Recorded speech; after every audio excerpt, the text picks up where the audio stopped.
Hi, everyone. This is Angela Love Zarenka from Lactation Education Resources, and we have our weekly check-in with Nikki and Nikki, Nikisha Killings and Nikki Hunter Greenaway. The topic for today is Telehealth 101, the anatomy of a virtual consult. Nikki, we are honored to have you both here. Please go ahead. Hello from the West Coast. Nikki Killings here, and so excited to be here yet again. Welcome back, those of you who are repeat attendees. Thank you for coming. And who am I? Oh, I do private practice work in Los Angeles and community work as well. And with LER, I am Director of Equity and Inclusion.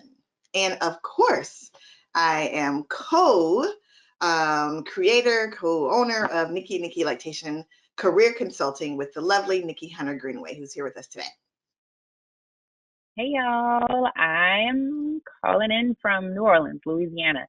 I am a family nurse practitioner. I am an IBCLC. I have a private practice where I primarily do home visits, like most of you do home visits. Now we switched over to telehealth. And I'm a mama and a wife and all those things, and a homeschooling teacher, all right now. So we're excited to have y'all here today to talk about the anatomy of a telehealth visit. We know we talked about this a little bit. We gave like the foundation stuff at our first Q&A, and today we would like to roll it out a little bit more, just to give you a few more tips and kind of go through it bit by bit so we can get a real understanding of, so you feel more comfortable, because this is a new stratosphere for a lot of us. It's a new stratosphere for our families also, to try and figure out, like, how can you see everything through that camera of yours and not actually touch the baby or touch me? So we want to give you, just ease some of your anxieties and your worries a little bit, and offer you some tips that you can use in your toolbox when you do your next visit. And we love her coronavirus backdrop. Coronavirus backdrop. It's actually just a tablecloth, and it just happens to look like Corona, which is the truth. You will never look the same to you again. I know. All right, so I know. Yes, as Nikki said, we covered this part already, but it was a really, really popular Q&A, and the feedback that we got was that folks wanted to know a lot more detail about what exactly is happening during that consult. So it occurs to us that while we have been doing some of this work forever, many of our listeners are either new to the field or have never, ever considered doing a teleconsult, and so they need a little bit more guidance, and we are happy to provide it. First, we'd like to check in. How are things in your part of the world, Nikki? Things are okay. They're okay. We're still inside. They canceled school for the rest of the year, and as y'all know, in New Orleans, we're a big space for festivals. We thrive off of festivals, and they've since decided to cancel the festivals for the remainder of the year. So we have no festivals this year. So that people are adapting to that news, because we were looking forward to all of our festivals that we missed this spring to be in the fall, and our mayor's like, no ma'am. Y'all can come next year. All your conferences and stuff come next year, but this year we're closed for that kind of stuff. So that was hard to hear, but it was necessary, right? Yeah. It was necessary because we understand the virus progression. So that's cool. I think that it's that very same type of measure is happening all over the place. So a lot of our breastfeeding conferences are canceled. A lot of them are switching over to virtual. I know Black Mothers Breastfeeding Association conference is switching over to virtual. A couple of the other big ones we usually hear about, later in the summer are probably going to maybe take it virtual or just postpone until next year. So we'll keep our ears open. Listeners, please share with us if you know any conferences that for sure are canceled, so that we can share that. On that note, next week, our real quick plug for next week, our topic will be, it's a conversation with you. So we will have the audio open. You listeners will not just be in listen mode. You'll be able to talk with us a bit more. And because we want to hear from you, especially on this part about checking in, about how you are doing, how you're faring in your part of the country or the world, and what it looks like to be a lactation support provider where you are. We'd love to hear from you. We'd love to hear about practices you're putting into place to make sure that you're okay and refilling your cup. Some of the stuff we talked about last week with Jabina Coleman, our great guest. So we want to know more from you. We don't want this to just be a one-sided conversation. But during this call, please make sure that you type any questions you have into the chat and they will be passed along to us to answer. Now, I'm all right. I'm okay. I'll tell you, let me be honest. All right. I can share this amongst, the friends that are on this call. I have not yet put into place all the things Jabina told us to last week. So I find myself being slightly more stressed each day, each week, and, having little, mini explosions here and there. So it's becoming more and more apparent that I gotta unplug. I gotta take some time. My partner was just saying that he's probably gonna take a week off to just kind of reset because it's been a lot really, really fast. And I feel like this is probably a really good idea for me to do too. So take the time that you need. Some places where our listeners are just ramping up in incidences, positive testing, and then positives and death rates are climbing. Some of us have been experiencing that long enough to now maybe be peaking and maybe even looking at, some plateauing of rates of infection and death rates. That's kind of where Los Angeles and the state of California finds itself. Our peak has not been as high as we thought it would be. The peak has been lower and it's been plateauing a little bit here. While we're catching up with, infections that happened a couple of weeks ago. So our stay-at-home measures have been really closely followed by the residents here, and that's helping, I think, to flatten the curve. But we still aren't quite sure what to do next in terms of reintroducing folks back into society, knowing that, the moment people start gathering again, the spread will tick up again. So that's where I am personally. Right. And even with that, we see these flattenings of the curve, even some of our peers, our families may say, hey, the curve is flattening. Can you come do a visit now? Like, can you come into the home and now do a home visit? And we want to caution you against that because we know that we still need this distance for a little bit. And we don't want to rush back into it. And then you're going and you're like, well, I don't need PPE anymore. And we start dropping all of those measures. And then we start to see you get sick yourself, or you don't know if you're carrying something and giving it to all of your clients. So this is going to be something that you're going to add to your services. This is a part of your services now. This is not necessarily going to be temporary. We can see telehealth moving well beyond COVID-19 and just being a part of your arsenal of things that you offer. So don't jump back into it just yet. Give it some time because different people are seeing different spikes everywhere, just from people being a little bit more lax. I think, with the mask, everyone wearing a mask now, I've heard of people now being more people at the grocery store because, I have a mask now. That's not how this works at all. So that's why we really wanted to come back to the telehealth to give you more tips about it, to make you feel more comfortable because this is a different normal. Yeah. So thank you. That's a great point. And, I think we've been saying all along, and we want to continue to iterate what Nikki just said so beautifully is this is kind of the new way that we will all be working.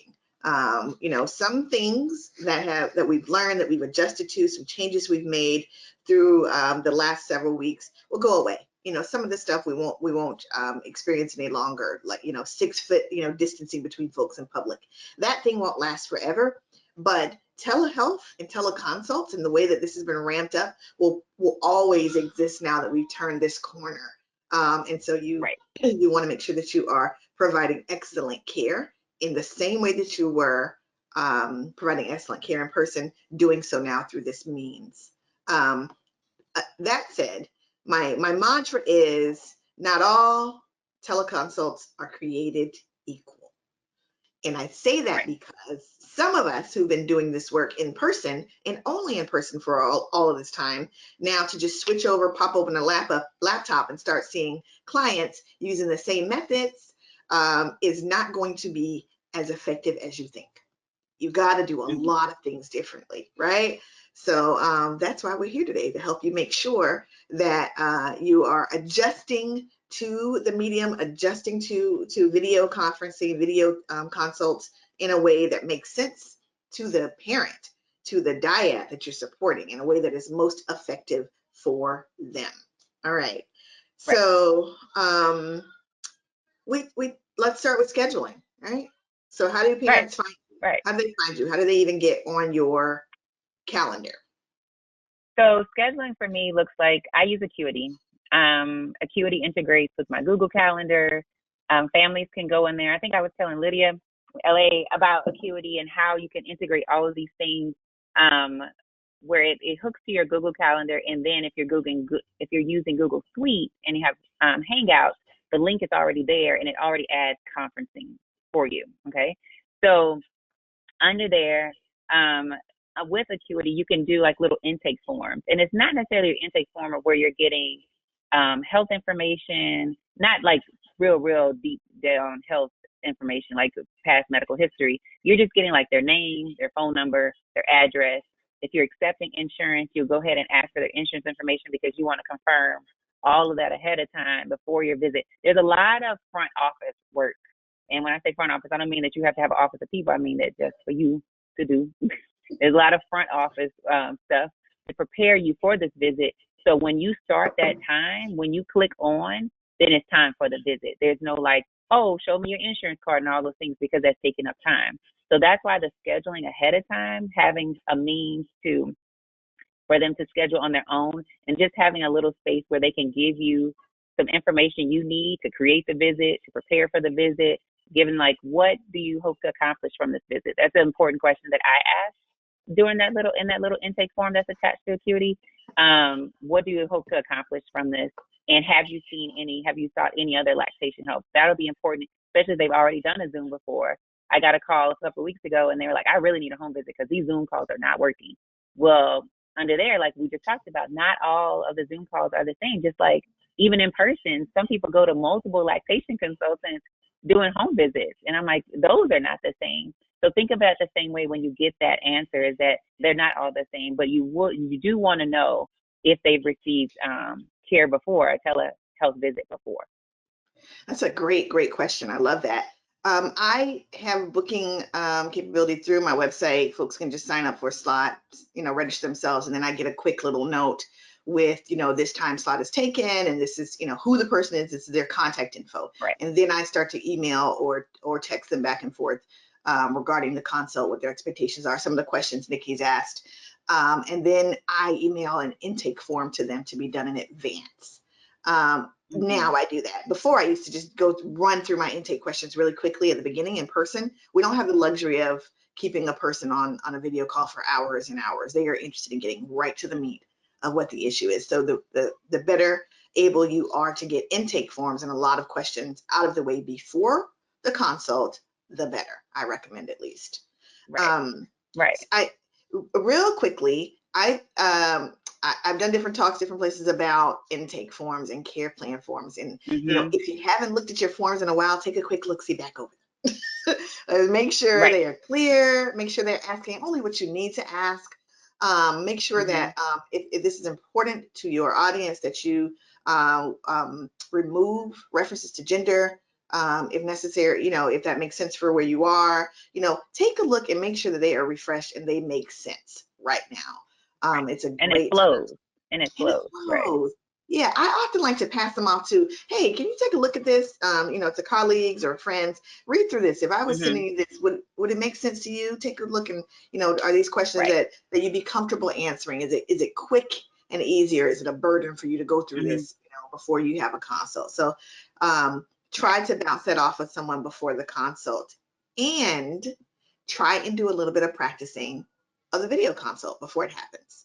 Just FaceTime a friend, say, hey, can I run through kind of a mock consult with you really quick so we can bounce out some ideas. You can let me know if you can see me, if what I'm telling you to do makes sense. If when I say pick up your right arm, if if you're picking up the wrong arm, I need to fix my language a little bit. And so I highly recommend going through, doing a bit of a practice. if the friend's not available, try to mirror, try and make sure that what you're saying translates well to on the receiving end. What do you think about that, Nikki? Right. Right, I agree. I absolutely agree. I also, a note about the intake form is that I don't necessarily think your telehealth intake form has to be different from your home visit intake form. It's still a visit. I still need to know the information, even more so on a telehealth visit, because we have a limited amount of time and interaction, right? It's much harder to get information after a visit or through via text or going back and forth than it is if in a home visit. So I really need that information then. But I would caution you with your consent form. Your consent form for telehealth has to be different from your home visit consent form in that it needs a few more things about, where this is a platform or, how information will be stored. This will not be recorded, things like that. Just covering yourself with that. And yeah, so I would look into your consent form and have that looked over by your attorney or whomever to make sure that you have all your I's dotted and all your T's crossed from a legal standpoint. So check your consent. That's a great point. Yeah, no, because my consent form now is consent to perform the service, to work with them, consent to take photos of them if necessary. You know what I mean? There's different things that aren't necessarily relevant to this type of platform. Angela has a quick question before we move on from this particular point. We're ready, Angela. Thank you. So someone asked if the platform is HIPAA compliant, and I think they were talking about your scheduling platform. Acuity is not HIPAA compliant. No. No, it is not. But it is stored. So the way in which I think about it is the information that is stored there is stored in my Google stuff. So in my Google Suite. Now, yeah, I should probably talk to somebody about that. But I haven't figured out another way of capturing the information before the visit. So that's a good thing for me to think about. Sorry. From then on, but no, it's fine. My answer is kind of the same. Yeah, if they're talking about the platform through which scheduling occurs, yeah, my answer is the same. Yeah, I try to email. Whether my emails are secure is probably another place where I need to do a little bit more digging and confirmation there. But I'm emailing forms back and forth, which is also not necessarily the most secure way, unless you've been intentional about setting up secure email. Right, but if you're using G Suite, right, then it is HIPAA compliant. And someone else is asking about are Google Hangouts secure? And I think if you're using G Suite, the answer is yes, correct? Yes, it is. Which is an elevated level. If you sign the BAA agreement, like that's the thing. You can't just have G Suite and say, "Oh, I'm HIPAA compliant." Not if you didn't sign the BAA agreement, and you have to sign that, and that's transmitted back to Google. And so now you have this relationship where they're keeping your stuff, but you have to sign that first. Okay, and also someone else is typing in the chat, so I apologize. Acuity does have a HIPAA compliant version. It's just not the free version. You pay monthly. Same for G Suite, yeah, right? I do pay monthly. Yes. I do pay monthly for Acuity. So maybe I have it the whole time. Maybe you're already set. Maybe we're all set. Maybe I wasn't riding dirty after all. Great questions from the chat. Thank you for keeping us honest and for putting forward those additional thoughts. Any others before we go on, Angela? Nope, that's it. That's perfect. Okay. I do have another question, but it can wait till a little bit. So thank you. Okay. Cool. All right. So we'll move on to they've reached out to us. They've got time on our calendar. Blah, blah. They've done the forms that are necessary beforehand. Now we're moving into the day of the consult, right? So what is necessary to have a really great consult? What do we need to have on the provider side? Right. So we need to know what our skills are. Okay. And this probably should be established before your consult. Like you need to know what your thing is. What is your jam? And if this is a baby, let's say it's a baby with Down syndrome or cleft palate or cleft lip or something like that, and you're about to do this consult and you've never worked with a baby, it's going to be 2 times harder doing this on video than it is in person. And mind you, yes, we can adapt, we can learn quick on the fly, but to have your confidence there, you may want to refer them to somebody else if you're like, you know what, this is not my area. So make a realistic list of your areas of expertise and what can be achieved via telehealth. What can you do during telehealth? And just be realistic with yourself. Don't say, oh, we can do a full oral exam. Nah, you really can't do that on a telehealth visit. So don't put that expectation out there, because the parent is going to come in like, I'm getting an oral exam on this visit, and you're not getting a full in-depth oral exam. So I think from us, just being honest with ourselves, checking ourselves, coming, saying, hey, this is what I know and this is what I don't know.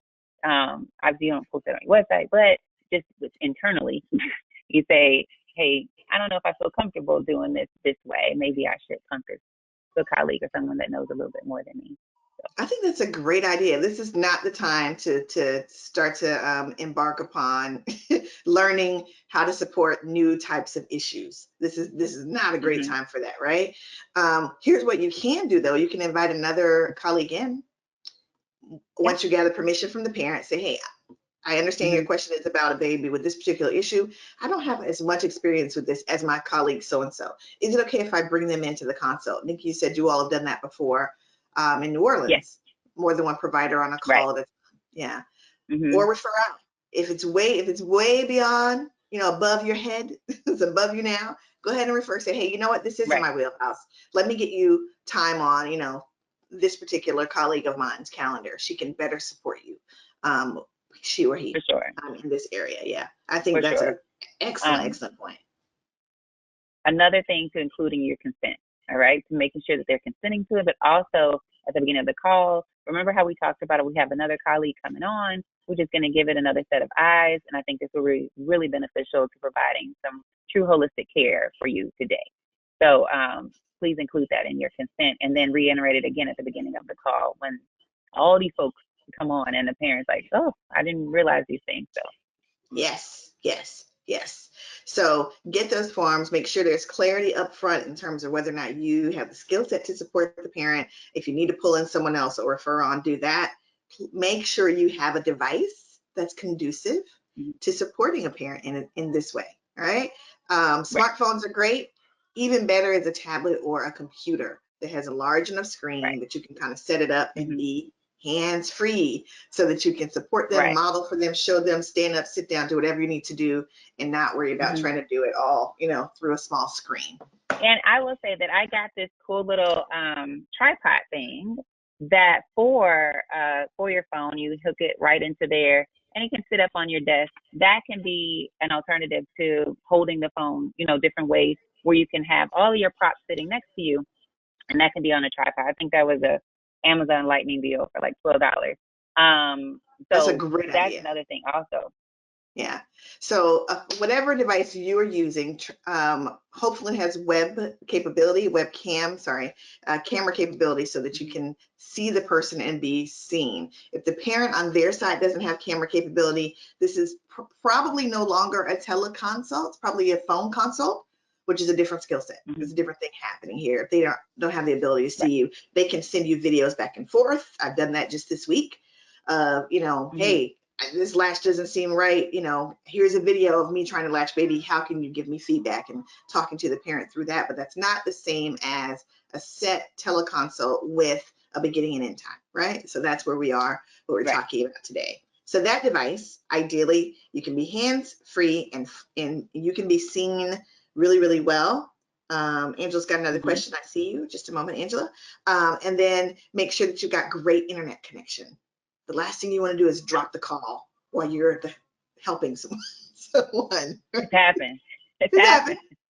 She was like, I was talking to myself. I'm like, I'm sorry, boo. I'm sorry.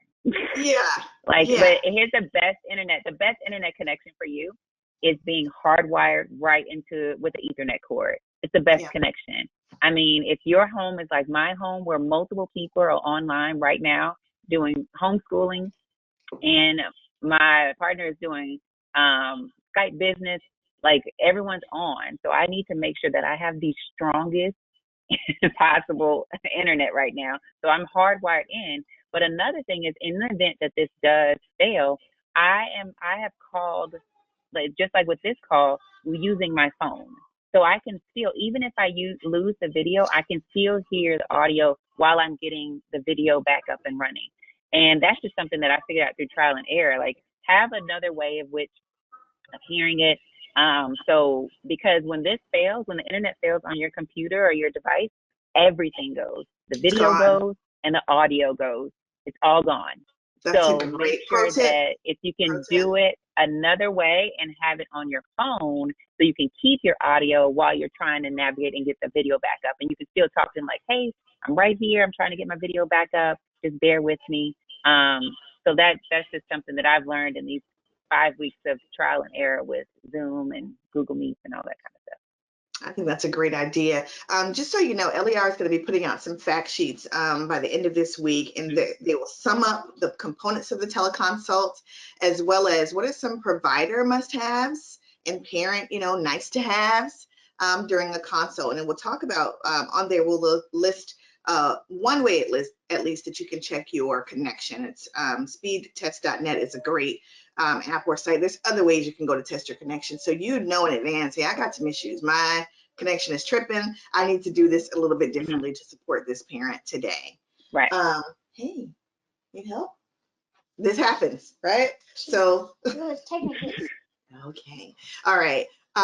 So you be prepared if you need to, support your own family Yes. during a call. Perfect timing. Perfect timing. Otherwise, well-lit environment, free of distractions.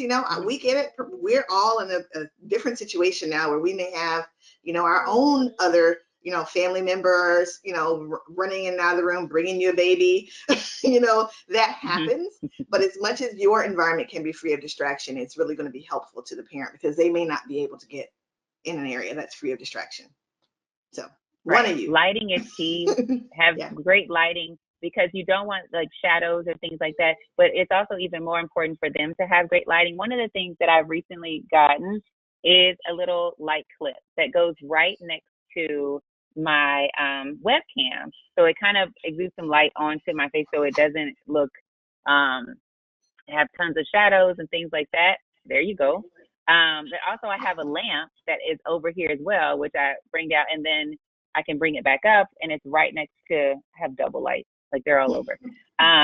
So it helps with that. And then natural light is awesome as well. So making sure that you're in a well-lit area so they can see you clearly and see exactly what you're demonstrating to them. But it's also equally important that they're in a well-lit area because if you're looking at their breast and the lighting is bad, you may look at that and you're like, what is that dark spot on your breast? Or things like that, and it's nothing but a shadow. So you want to make sure you can see these things clearly. That's why it's also important for them to have someone, if they can, have someone there available to help them while they're doing the video conference with you. So they can move the camera while they're adjusting the baby. That's something that we've actually just added as tips to prepare our clients for the visit. Can you have someone available to help you? If not, that's okay, right? We'll work through it. But optimally, we would love someone there to be able to move the camera, rotate, those type of things. They don't ever have to be in the video if they don't want to be in the video, but it's nice to have those extra set of hands. Absolutely. I think that's a great point. Also, once things open back up a bit, I think this goes without saying, but even when you're able to go out, you don't want to do this particular type of work from a library or a cafe. You don't want anyone to show you their breasts, while you are in a place that's not private. That probably goes without saying, but that has to be said, right? So make sure you've got your props, your doll, your model breast, all that close by. So you don't have to say, oh, excuse me, let me run and get, from the other room. Have it all within arm's reach. Have your location set up and ready to go. Just like you were going to have the client come into your home. You know what I mean? Make sure you have all that you need within reach, a drink, to make sure that you are hydrated. We talked about that before. Make sure that you have what you need so that you can stay focused for what we want to do is try and get it into 1 hour consult, right? It's hard to do that. Right. But the more you have prepared and ready to go, the better it will go. Absolutely. And if you missed any of these tips that we're going through, obviously this will be recorded. You can rewatch it. But we have a tip sheet on LER's website, and it's called Telehealth Resources and Tips. So it goes through tips for success for you and for the client. So if you missed a point or something like that, we do have a tip sheet. And then obviously someone in the chat was talking about HIPAA compliant platforms. Some of that video platforms, we have information about that as well. on the tip sheet is also. So don't fear, get anxious about missing anything, because we've got you covered with the recording and with the paperwork. Someone asked the question before we actually jump to the consult about what if you do need to pull a colleague in? How do you split the fee? Um, yeah. So I would say this is a thing you want to discuss before it even happens. Find a colleague now, that has a little bit of a balance of skills, specializes in things you don't do, especially well at this point, and say, hey, if there's ever an opportunity where I need to pull you into a consult, how would that look for you? What do you think that, how can we split the fee structure to make sure that you feel well compensated for your time? And, at the very least, have this conversation before, presenting them to the parent, before the consult happens, so that there's no issue on the backside. Absolutely. That's kind of how the doula community do it when they need a backup doula. Like, they've already been cued, like, this is the person, this is my backup, or, for whatever reason they come in, the client already knows that this will be the situation. So yeah, have that conversation ahead of time. That's not a day of 15 minutes before the call type of conversation. Yeah. As soon as you get a heads up that this is what the call's about, you don't do that particular thing very well, or you're not an expert in it, start to have a conversation with a colleague about, hey, how can we do this? And then how you all pay each other on the backside is, between you two. I think it would be best for the client to still pay you, you as the person they contacted and booked with, and then you to go ahead and share that income with the colleague that you pull in, unless you completely give the consult to them, and the person schedules through them directly, would be the way to go. All right. So we're in the consult. First 10 minutes, again, this is on the telehealth consult sheet we've already put out. First 10 minutes is just kind of, checking the basics, making sure you're all set up, everything is in place, what you need is there. That includes a tech check your lighting, your sound, connection, make sure parents comfortably seated, they've got all they need nearby. You've covered, what everyone's names are. What's the baby's name? Who else is going to be with us today? Get everyone's names, get acquainted, so that you can then jump right into this hour consult after this kind of pre-time of setup. And even if you have a chance, run through, okay, this is what you can expect from our time today. Over the course of the hour, we're going to spend, about this much time doing this, and then this, and then this, and let them know what to expect, so they have a really good understanding of what they're walking into, and they can start to prepare in terms of questions. Right. That's absolutely how I do my home visits. I break it down into 3 steps so they can follow. Not a whole lot of things like we're going to, not 18, because that's not there right now. But 3 steps that they can follow. This is where we're going to start here, then we're going to move here, and then we're going to close it up with questions, or extra questions, because obviously they can ask questions throughout the entire consult, but just to give them something like, how is this going to go? Or if I miss something, if I get turned around or something like that, oh, you mentioned you were going to do this, so that brings us all back, so everyone knows what to expect. It's kind of like your objectives at the beginning of your presentation. What do you hope to accomplish with these things, and what do you want them to learn? Absolutely. I call that the appetizer. So this is where we're all sitting down. Yeah. We're nibbling on the little, yummy bits before the meal actually comes. And we're talking through making sure that we have everything that we need and all expectations are level set, right? And then we move into salad, right? So this is where you try and set the framework around what the client's goals are. Okay, so what brings us here today? What is the big question? If I answer nothing else today, what is the big question that you need to get some resolution on today? And then let them talk a lot. Right? Without interrupting.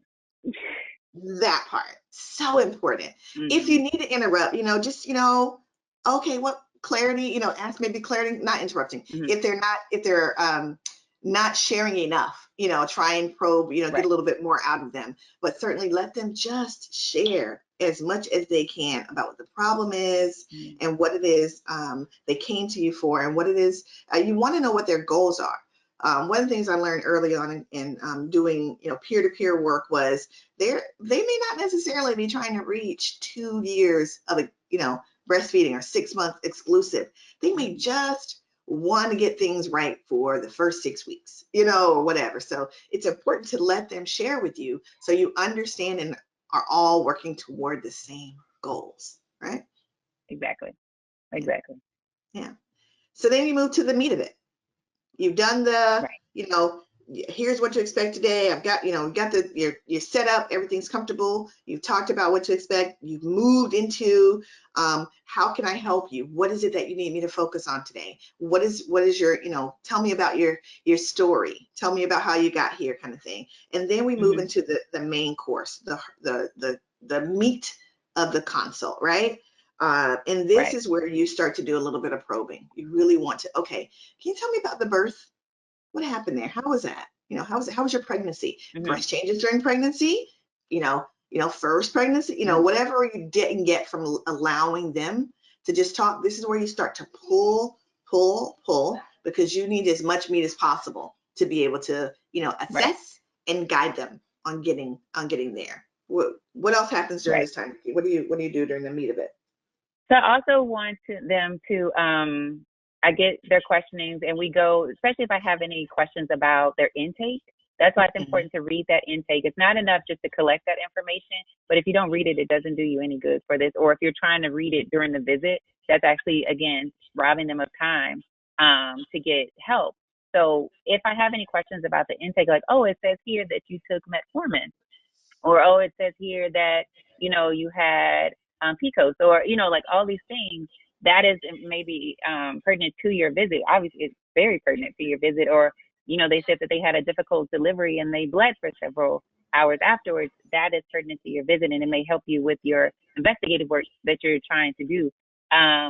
So when you ask these questions, you get clarification on these questions, and then you move into trying to help them with the problem. So for us, the main problem is latch, right? This latch hurts. This latch ain't right. My breast hurts. All of those things, however they Yeah. verse it. We should help them with the latch. Now, how do we help them with the latch? And I'm over here and they're over there and we're looking through the screen, right? So what we want to make sure is that the baby is within view. That has been our big issue is, some people do not like boppies or those, the pillows that wrap around or anything like that. But I would encourage them during this time, can you help use it as a prop to prop the baby up so I can see, or move your screen down? And the thing with the thing with that is when we prop the baby up so I can see exactly what they're doing and kind of have them at an angle so I can see the connection of where the mouth is hitting to the breast. Okay, so I can see what type of latch they have. Now, another thing is if we move the screen down, you have to pay close attention to what they're doing, but also know that they have to move the screen back up after a while because maybe some people hear differently when they're actually reading someone's lips, okay, or understanding what they're saying. So making sure that they have someone with them, that would be very helpful with that, as opposed to that's the person that's moving the screen up and down and helping prop the baby up and move them around. So that is key, just so you can see the latch.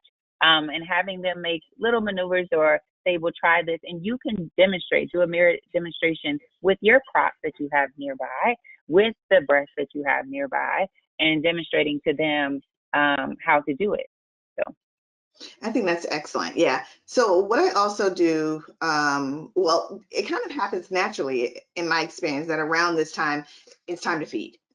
Right? So please do what Right. you normally do. Feed how you normally feed. I just want to observe, right? And you're talking, you're getting them Hmm. to open up and talk while they're feeding, and you're zooming in, trying to see as much as you can of what's happening there. And then it's an opportunity to demonstrate on your dog. Okay, so do a little bit more of this. I I lost my thought for a second. Oh, yeah. One of the things we have to continue to do throughout this process is to affirm, right? So we know Yes. the majority of our calls are about latch. If not latch, then it's supply. Both of those often Hmm. are tied directly to whether or not the parent feels like they can do this. They feel like they're doing a good job Exactly. at this.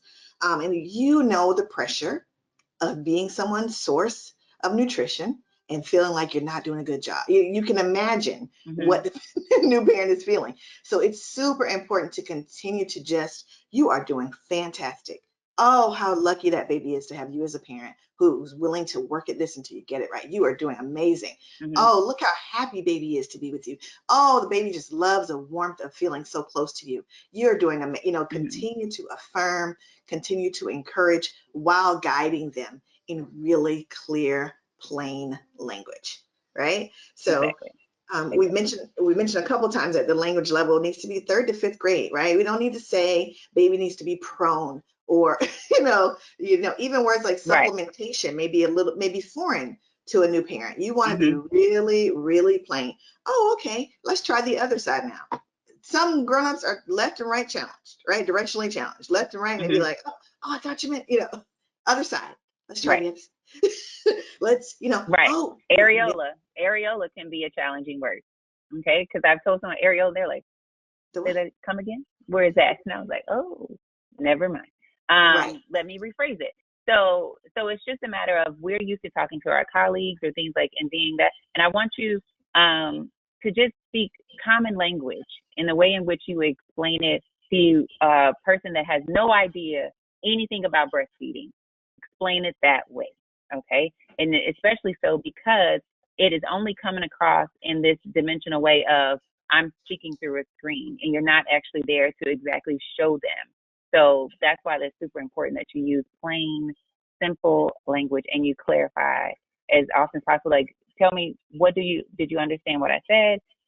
If they did it incorrectly, it's like, just clarify and ask questions as to how they feel and what they heard and things like that.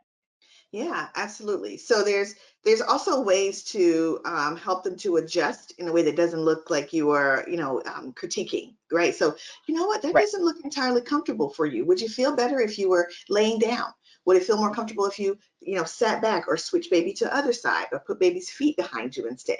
Would that be more comfortable for you? right, How does that feel when you can see them like struggling and it looks so awkward? How does that feel to you? right. And get them to say, Hmm. not great, and get them to open up Right. and be willing to shift a little bit and try something new. Your Hmm. your tone is helping to set the tone for how the whole consult is going, right? So the more calm and affirming you are, the more comfortable they will be to say, okay, all right, this doesn't feel great. You're right. Let me try something Hmm. else. Otherwise, we've seen clients who just say, it feels fine, it's okay. And it doesn't. Right. It doesn't. They just don't want to be a Fine is bother. not my favorite word. Fine and okay are two things that I don't want to hear. Oh, that's fine. Oh, I can take it. Oh, no, because you need your nipples. Do you understand? You want to be able to feel your nipples later. Don't do this just for this call, okay? Yeah, yeah. Don't tell me it's fine and then we texting at 2 a.m. that your nipple is hanging off.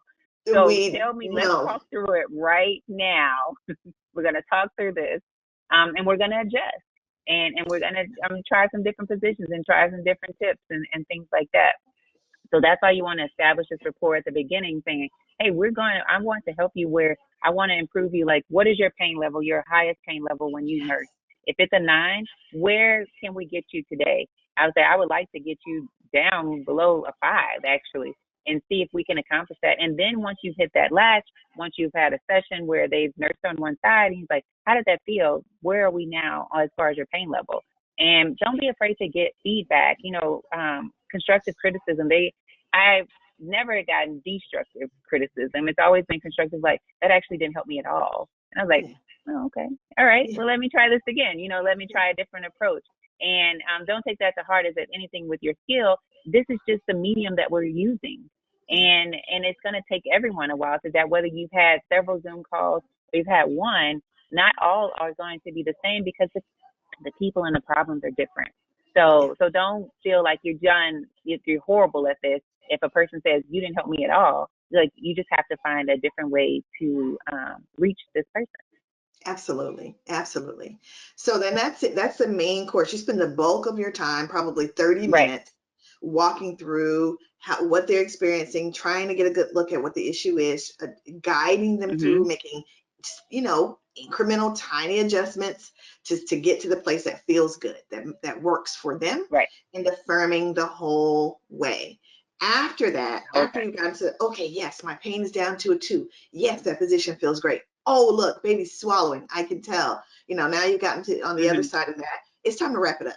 It's time to, you're getting close to that hour. Right.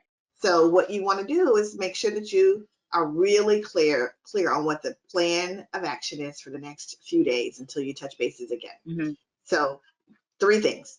As Nikki says, you don't want to give them 17 things to do. Here are the 3 things I want you to focus on until we talk again. This, and this. That's it. You know what I mean? And have your care plan, the thing that you send them right after the call, pared down. So it's just those 3 things that they're focusing on, not 28, not weighing, not doing math to figure out how much milk a baby should get a day. You know, none of those things. Just here are the 3 things we're going to focus on. And, you know, I'm going to send you a video to this. I'm going to send you a link to this. I'm going to send you this graphic that you can look at. And that makes, you know, that helps to sum up what we talked about today, because they don't have time to read a lot of, you know, text. Even if it's sent electronically, you want to make sure that you're, you know, explaining in a really concise way what you're sending them off to use over the next X time till you talk again. Right. And you want to appeal to everyone's learning styles. Like, everyone may not be a reader, and they gather their information that way and comprehend it and digest it and use it, right? They may be like, oh, this picture, oh, I see exactly what's happening here. Now I get it. Or this video, oh, I get it. So use those different mediums to get your message across. If you think that just talking to them and return demonstrate it's not working for them, try a different way. It's like, oh, I have some other tricks that I can use to help you understand what I'm talking about. Okay. So it's super important. It's also important to get that care plan to them right after the visit, because here's the thing: if this is a small baby, 2 week, 1 week, 2 week through, they're feeding often, and you don't want them to go through another 2 feedings not without the tips that you provided for them. Okay, so we don't want them to wait 24 to 48 hours to get those tips, because I'll tell you a lot of that's the deal breaker. Like, they will quit. So making sure that they're getting it soon. And I know some people, I wanted to back up just a little bit, are going to ask the question about weighing the baby. Like, how do we know if the baby is not getting enough weight, gaining enough weight, or if they're having weight issues? Now, this has come up here in New Orleans a few times. And if there is a situation where this baby has dropped significant amount of weight since they were born, obviously the American Academy of Pediatrics still wants babies to get their newborn visits. They still want that to happen. So you should have established a weight at the doctor's office. They will be monitoring that baby very closely if that baby dropped less than 10%. Okay. So from then, they should continue going there to get their weight. That has been the recommendation. They should continue going to get their weight checked and working with you via telehealth to provide lactation support. But they said they should stick with that scale. They should do all the things as far as infection control and all those things. They should stick to going to that doctor to provide their weight checks, or whoever their provider is, to get those weight checks. So I know we've had questions about that in the past, but we just want to get a little bit, obviously, this whole protocol could change in the next week. But from what I've heard here from pediatricians, they're like, well, we've been told that the baby just continues to come to us and we handle that. And then they work separately with the lactation support. Yeah, so outside of the first few newborn visits, those first couple of weeks, our pediatrician in Los Angeles, at least, is saying, teleconsult. Don't bring the baby anywhere near this office. Don't do it. I just need to get eyes on baby and see that things are well, and we're gonna push some of those normal checkups out a couple of months. And so check and see what makes sense there. Nikki and I also talked to if there isn't a protocol set up and established as well as New Orleans, then maybe finding out where you can go get baby weight if it's necessary, where they can go get baby weight. There may be some places that are open for just, you can go in and out without having to interact with anyone. Weigh baby on an infant scale and keep it moving. And that will be a great option for some families. So great one. The other thing we didn't talk about is platforms. Nikki's mentioned Zoom a number of times. It's the one that I tend to use for my consults, but certainly there's a lot of options out there. And we talked about we talked about them being on the fact sheet that already exists. But really it's about finding what you feel works.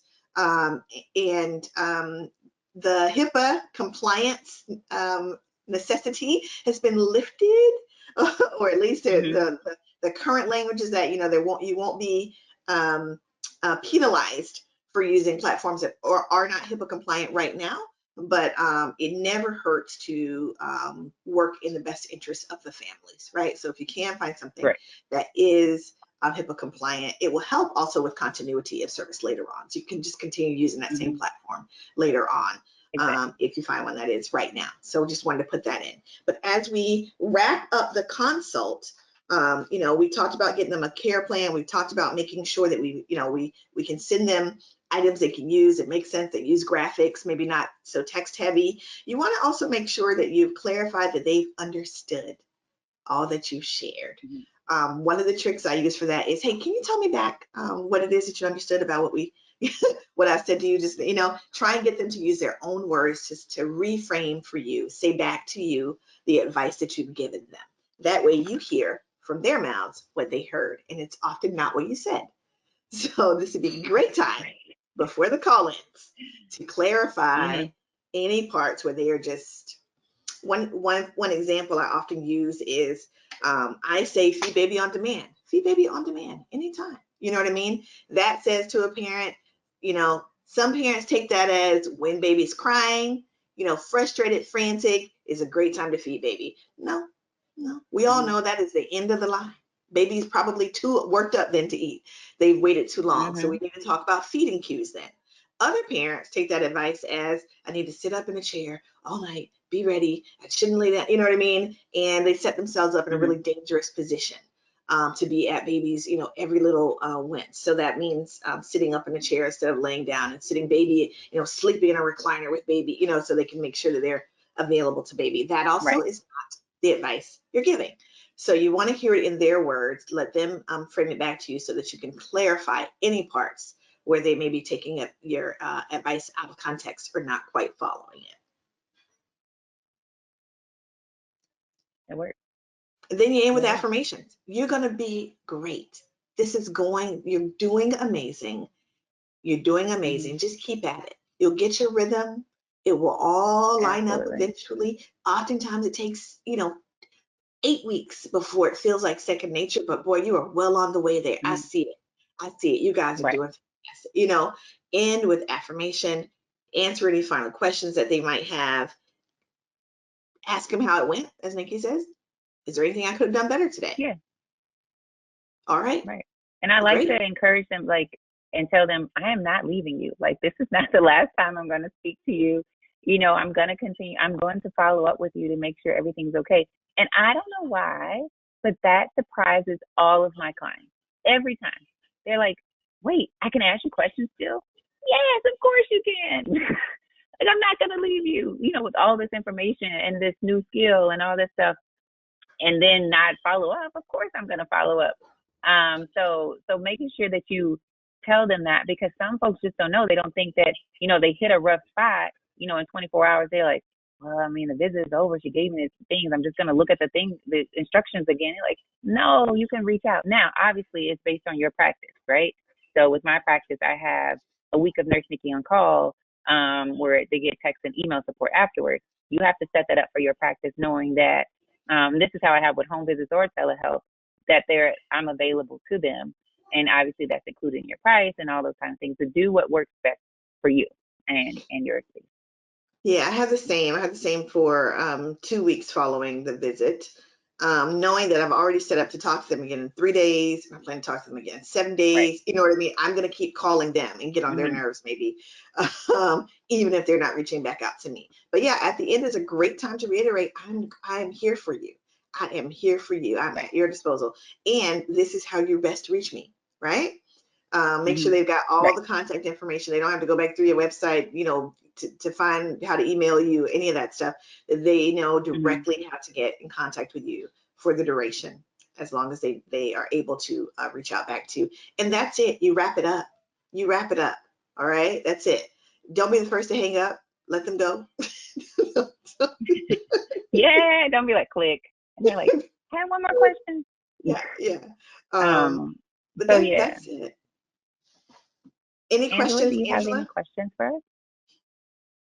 I do have a few questions, and actually, I'm going to start and Okay. end with two nice things. The first thing I want to start with is someone who's in Ohio says that you two are the most affirming people ever, and they want to know if they can just call you every morning to begin their day with positivity.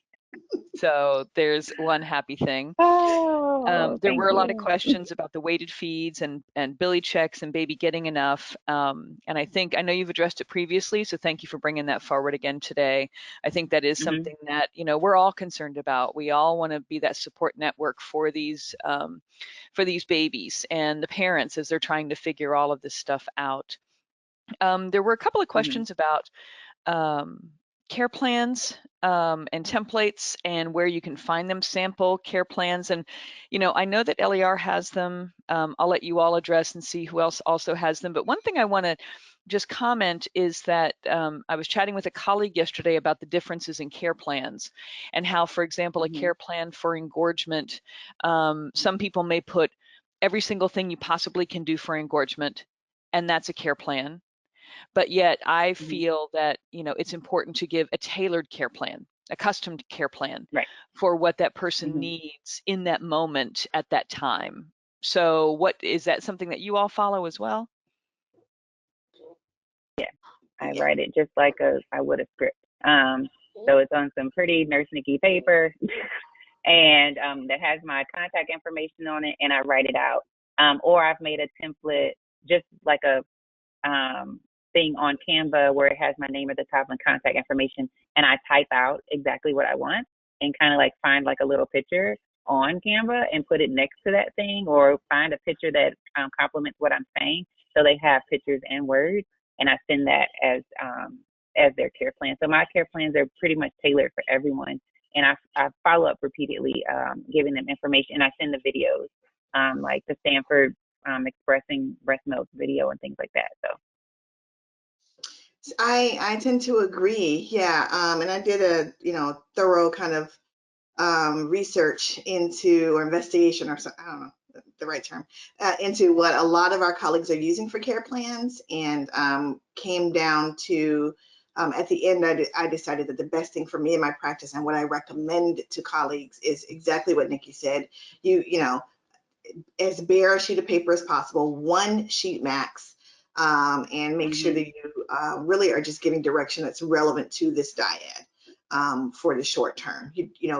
I've seen it really well done with buckets like feed the baby, self care, 2, 3 buckets max, Mhm. and a couple of notes under each of those buckets is really all that a parent can take. I look back and think about how Yeah. overwhelmed I was with sheet after sheet after sheet when I was a new parent, and Mhm. poured over them and read every word and got really overwhelmed. And really, all they really needed to say to me was, feed the baby. Here is Yes. how. Work on this, this, and this, and make sure you Mhm. also are drinking and resting. And Right. this is what a feeding cue looks like. Some really, really, really basic information would have gotten me over the hump. And so that's what I recommend as well. For many of us, just to go back to one other thing you said, Angela, Billy checks is not in my scope. And so it's not a thing that I do. That's going to be the case for a lot of us. And so we always, always just refer back to the provider. Even if it's in our scope and it's not a thing that we can do physically right now, we have to refer back to whatever and default to whatever the provider is requesting of them in terms of things that require being seen. Right. And, just as you were talking about, how do you know if a baby's getting enough and how you may not really need those weighted feeds, the same is true with checking a baby for Billy, right? In other words, Mhm. you don't need that blood work to know if you have a baby who's lethargic, if you have a baby who hasn't pooped for 24 hours, if in that first week of Right. life. So remember that there are other things that you can use, other skills that you have in order to help Mhm. with that piece of it. So thank you This is for the that. And time. Right. This is the yeah. time to go back to some of that rudimentary stuff that we had to learn very early Mhm. on in preparing for the field. And what are all the signs that we can be looking for in terms of assessing things that are going on, well beyond touching and feeling. Yeah. Right. And back to your first point that you made, near the beginning of this webinar was you know, the differences, you know, what skills do you have? What skills do you need? And, you know, if you're mostly familiar with dealing with the baby in the first 72 hours of life versus if you are working in a NICU and you're familiar with those, you know, potentially medically fragile babies, or if, you know, you're also used to being in the community and seeing babies after they're 5 or 7 days old and you don't have much experience with the NICU population, or with some parents who have multiple medical diagnoses, you know, where is those where are those opportunities for you to learn and to learn a little bit more about, so that you can really round out your experience. And I know that this is something that you mentioned, Nikisha, that Nikki and Nikki is going to be coming out in our next handout, which I'll be mentioning in just a moment. One quick question: someone who is new to in-person, you know, virtual consults, and they're actually a hospital-based lactation consultant, and they're using what's known as the Epic charting system. And so they had a specific question about Epic, about sharing a chart note for Epic. And I actually reached out to a couple of colleagues during this webinar who actually do utilize Epic. And so there is an Epic note that you can utilize. It's the same one that you use for your in-person consult. And for those of you who are going to be making that switch, know that there are resources which are out there. So while that's not necessarily in the content of this webinar today, do know that Epic does have those things available and that you are able to bill for that through insurance. And so a question to you two has to do with these telehealth visits. Can a parent submit something to their insurance company for reimbursement, or can the lactation consultant submit for payment? Yeah, yeah. So a lot of insurance companies are changing, have been revising their what they allow, their allowables. So I would contact that insurance company. That's why it's important to have their insurance information ahead of time. You can give that, and even if you don't take insurance, you can check into it for them, or you can tell them, hey, before your visit, can you call your insurance company now? That's a lot to ask. It is, and for some of our parents, and that may delay the visit. But to check into that, I personally don't submit claims for my clients. I do give them their super bill, and they can submit it themselves. If that's something that they want to do. But I've heard through the grapevine, not with telehealth, but just with home visits, that insurance companies are accepting them and they're getting reimbursed. But televisits or telehealth is so new that I think a lot of people haven't actually gotten back their claims yet, because it's just been a month. And know that it does take time, because they've been an influx of all these things. So yeah, I don't have anything to add to that. I have followed the same protocol as well. We didn't discuss charting, so thank you for mentioning that, Angela. Nikki, what is your approach to charting with the teleconsult? I chart, so I have paper charting. I do paper charting. So, but that's because I can write it really quickly. But I've actually figured out a way on my screen to have my, I use Google Forms, and then it creates it into a database, which is a part of the Google Suite. So I just type in stuff as they're saying it, and make notes of all the stuff that they're saying. There's not a whole lot of objective stuff with this visit, mind you. Like there's no, like, usually with my visits, I do blood pressures.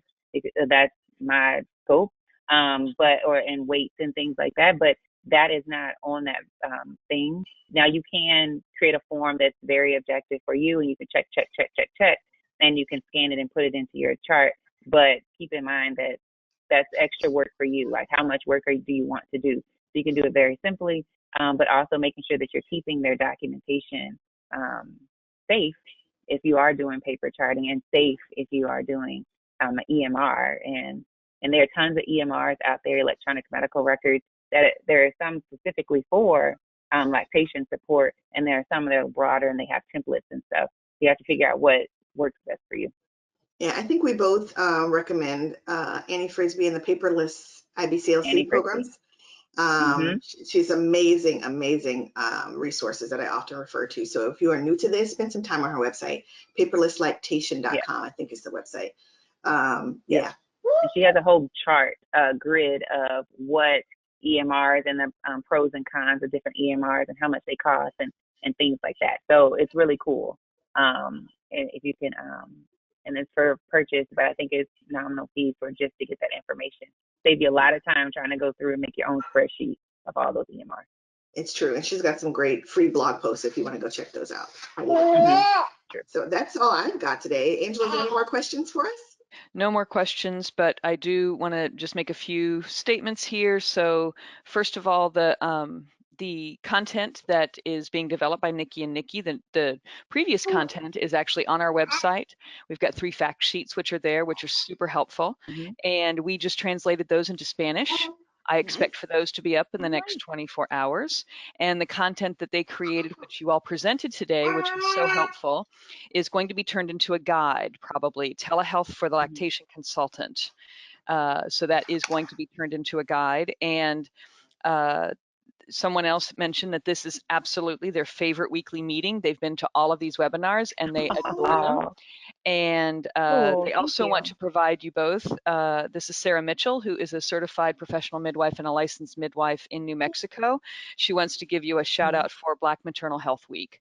Thank you both very much for providing the services here. And if anybody has any questions, I'll stay on for another minute or so. Go ahead and type them into the chat. I'll put my email address in here as well. So thank you, Selah. Thank you, Nikki. Thank you, Nikki, for providing this content for us today. Thank you all so very much. And have a good week, and we'll see you next week. Tune in next week and talk back to us. We look forward to it. Yes. You say bye?